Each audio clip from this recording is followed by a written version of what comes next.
Alright, so here we are in episode 5. So in the meantime, I've been doing some more remodeling. This will eventually be the new base. It's only about half completed. This is the design I've been using in my multiplayer server with some friends. Well, somewhat. It's slightly modified, but it works out pretty good. Each of these buildings is in its own chunk, and then there's a nice center courtyard walled off from mobs that'll be in its own chunk where I can do some Botania. So it'll be pretty cool. So I figured this time I would go ahead and kill our first wither. So good thing I prepared an extra grinder. Let's get ourselves a... oh. Need more obsidian. That's a thing I want to set up fairly soon. I'm going to automate some obsidian, probably with the igneous extruder.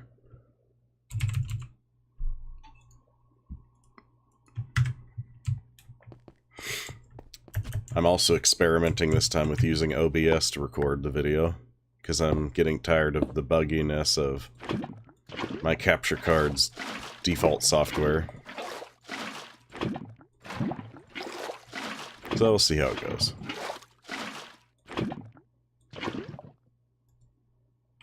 Yeah.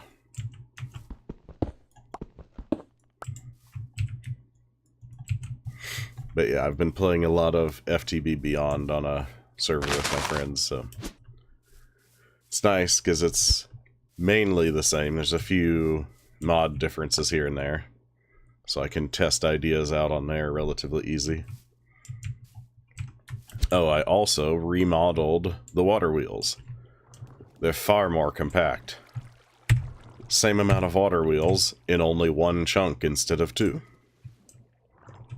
And it looks a lot nicer. So there's that. Alright, so let's get our shield generator so that it can't get away.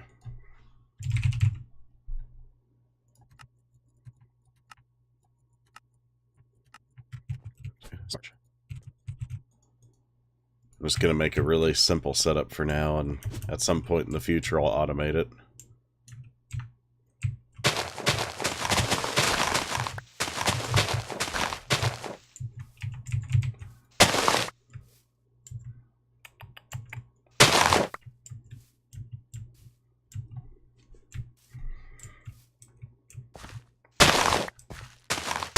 I like to make it big enough that I can do a few withers in it.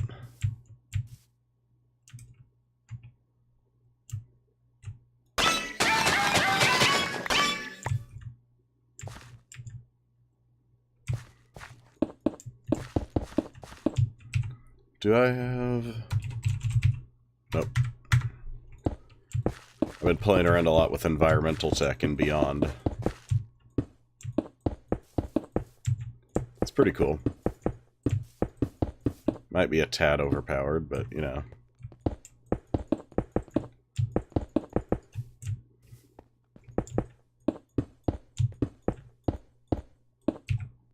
I'm gonna need a lot more of these.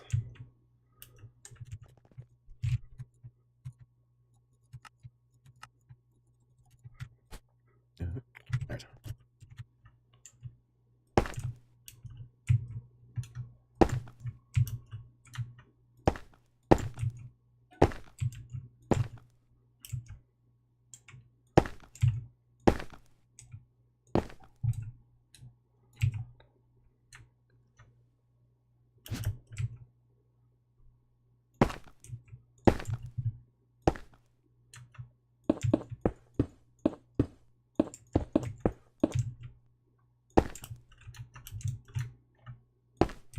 Alright.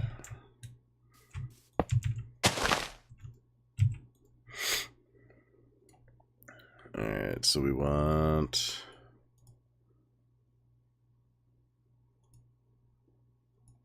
so default solid.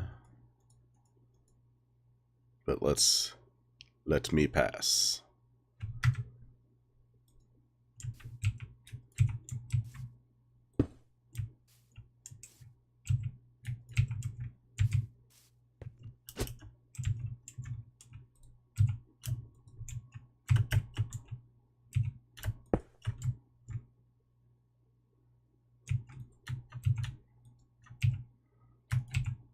Can I just flip it? Yeah.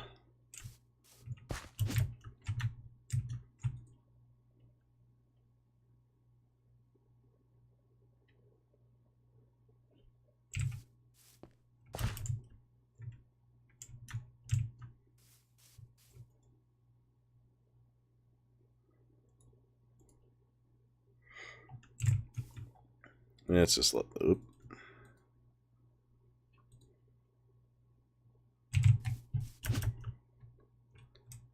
Where is my, Oh. Hmm.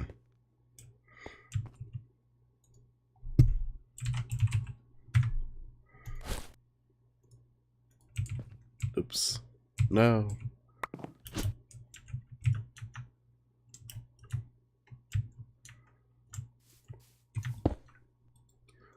Let's just let it get all the power at once real quick.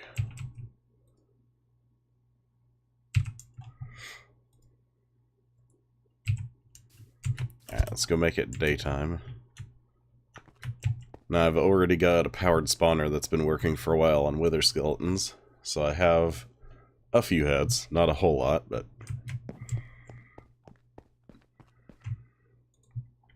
So we need some soul sand.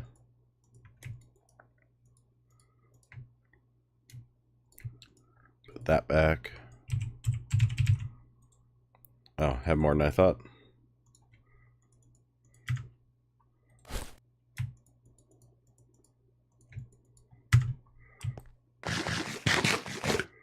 Let's go put the faucet back.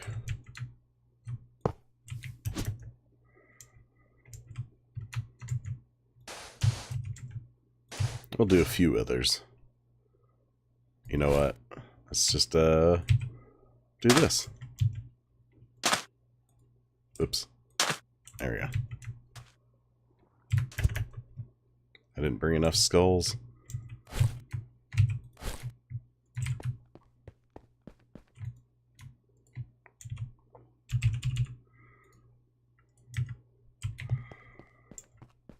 Get our first 4 withers.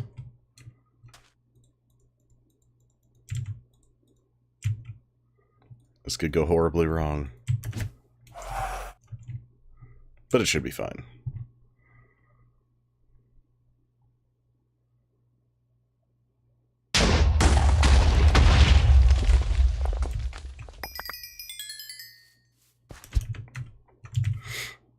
Alright. Do I just have a lever on me? No, I'll put it later. So now that we've got our first nether stars, I've been prepping for something for a while. I want a quantum quarry.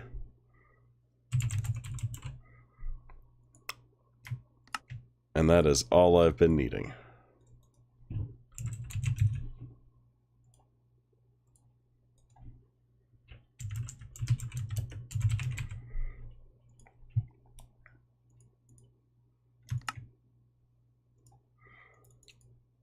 Now I'm not going to hook it to my RS system yet because it's constantly filling up. So for now I'm just going to activate it in pulses probably. Not going to let it run all the time. But later, maybe after I move to applied energistics, I'll just hook it straight up. I've also prepared ahead of time a Fortune 3 book for it. I actually want that point back. I'll make more later. I'm going to stick it in one of the new buildings.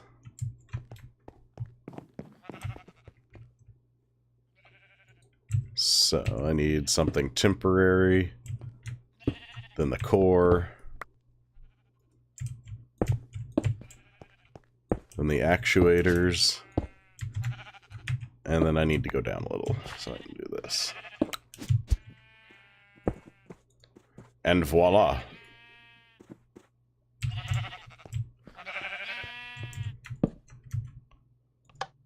Now we've got a lever to turn it on and off. It's got power. Put a book on it.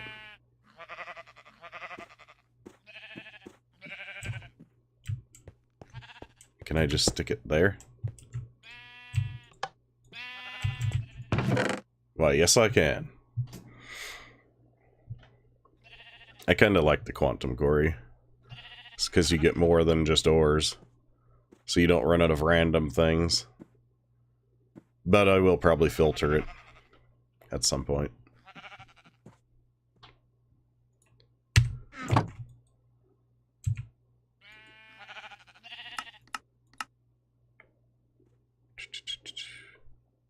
About 2k per tick. So it's kind of overpowered. I know in the latest version of FTV Beyond, they boosted it to 20,000 a tick, which I mean is reasonable, given how powerful it is. Yeah, I'm definitely gonna wanna filter cobblestone out. So I wonder.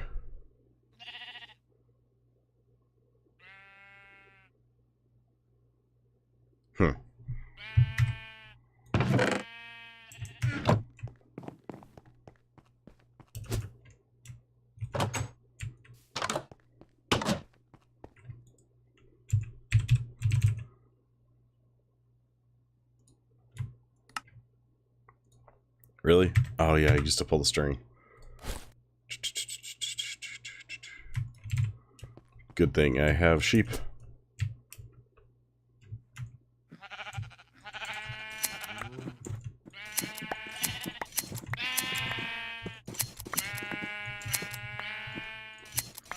I need to rig up a chicken farm.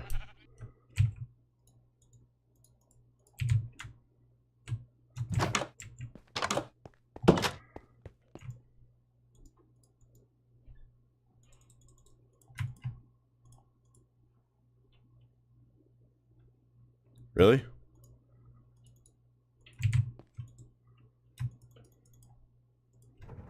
There we go.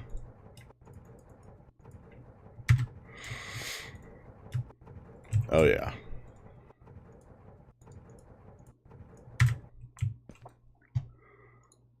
So I wonder if I just blacklist it.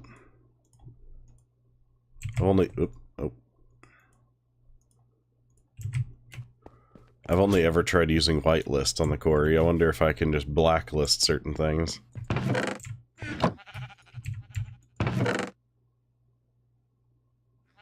Oh, look at that, it works.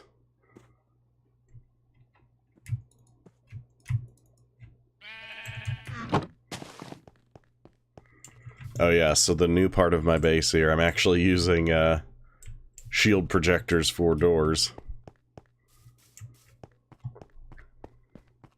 Because it gives it a neat look. And there's no really good way of doing a 3x3 door. And part of the design I was going for with this base design is I wanted everything to be able to be centered. So all of these are odd numbered. They're all 11 by 11. And they're all fairly centered within their given chunks. So, works out pretty good. There we go. So now that the quantum quarry is going, it should start getting some interesting things as it reaches the lower levels of the biome that it's mining. Which, what is it mining? A birch forest? I'll probably want to blacklist dirt too. Maybe limestone.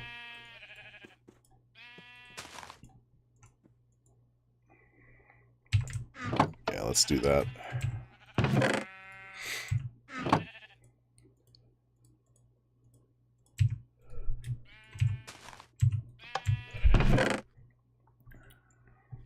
Cool. So now that I've got that up and running, I think one other thing I want to do this episode is I want to get started converting my canola plant into XNet instead of all sorts of different super circuit maker and stuff. There may still be some super circuit maker, but we'll see.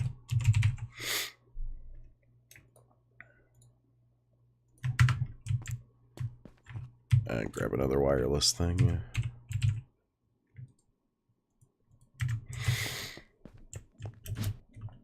So, I'm not going to do the whole thing this time because it'd be big and complicated, especially because I still don't have it automated doing the crystallization or empowering yet, but I think this time I will just automate getting the fluid to the generators and getting the power into the capacitor and shutting the generators off when this is fullish. So we won't even need this anymore. So I'm going to go ahead and disconnect the tank. And I'm going to get rid of this.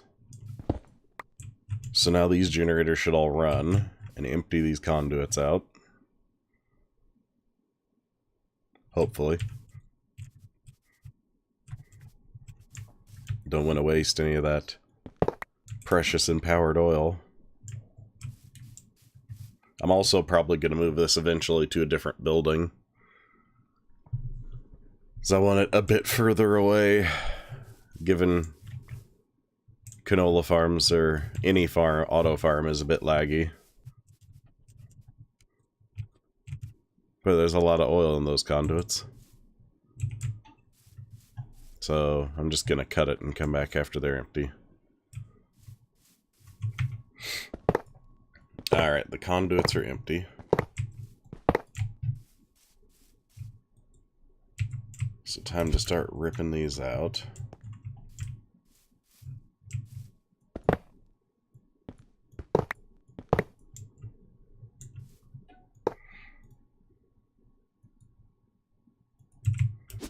So I'm gonna need some more connectors.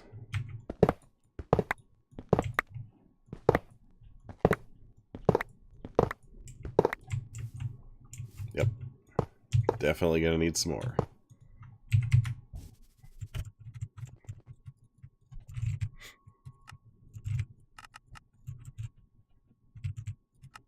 Right.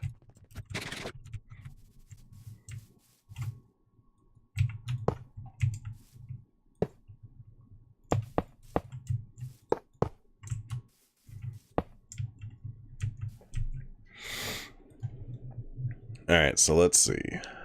So first, I'm going to create an energy network. And I'm going to extract from the generators.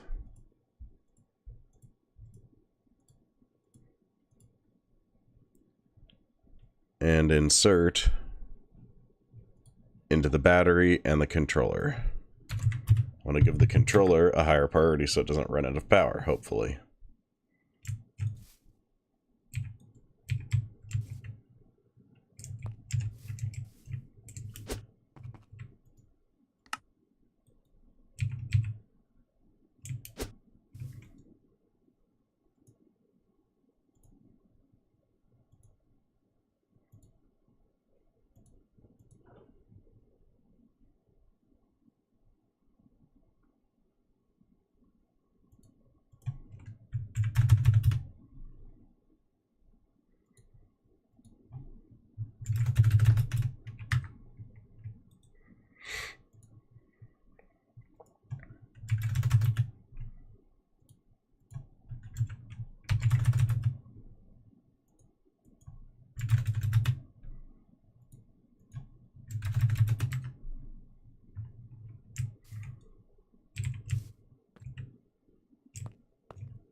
Alright, well I was going to work on something else for the rest of this episode, but due to some unforeseen bugs, I'm just going to call it quits for this one. After I figure out those bugs, then I'll continue what I was planning on doing, which is retrofitting and rebuilding the canola power plant. So, see you next time. Alright, so I've cleaned all the conduits out from behind here. So I'll go ahead and drop the controller. So the main power system is pulling power out. So let's drop a connector, connector, connector, connector. And a connector on the empowered fluid tank. Let's connect them all together here. Alright. So, first I want to pull energy out. So let's create an energy network. I'm going to call it RF. I want it to insert into the battery bank and into the controller. I want to give the controller a higher priority, so it always has power. Now let's extract from the generators. Alright, there we go.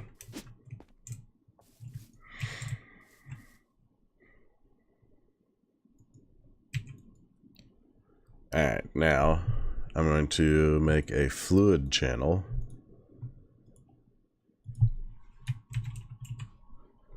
And we're going to extract from the barrel.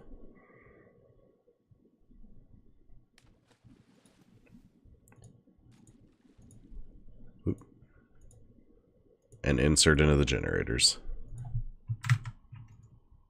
Yeah.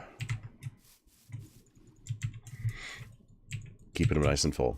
Okay, now I'm going to emulate what that power monitor did. So let's create a logic channel. And I'm going to say, sense the energy in the bank. And when it's over 4 million, emit the white channel.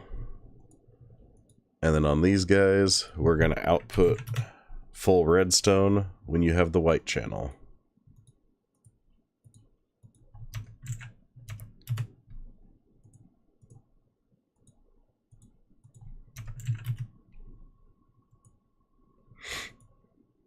You can see here, if I don't put the white channel on the bit, yeah, let's make it so it only checks like every, 10 seconds or something.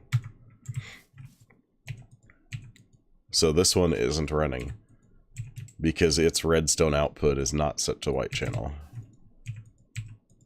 So now they're all running. So that eliminates all that conduit, a lot of tile entities, and a power monitor. I still haven't figured out why sometimes I have to, replace the blocks that these are going to interact with, but once it starts working, it keeps working. So, next time I work on this, I'm going to probably work on redoing this, either with more XNet, or maybe XNet plus RF tools control for the seed logic and everything. Especially if I automate the conversion of seeds, then I'll definitely want to use some RF tools control for that. Alright, so until next time.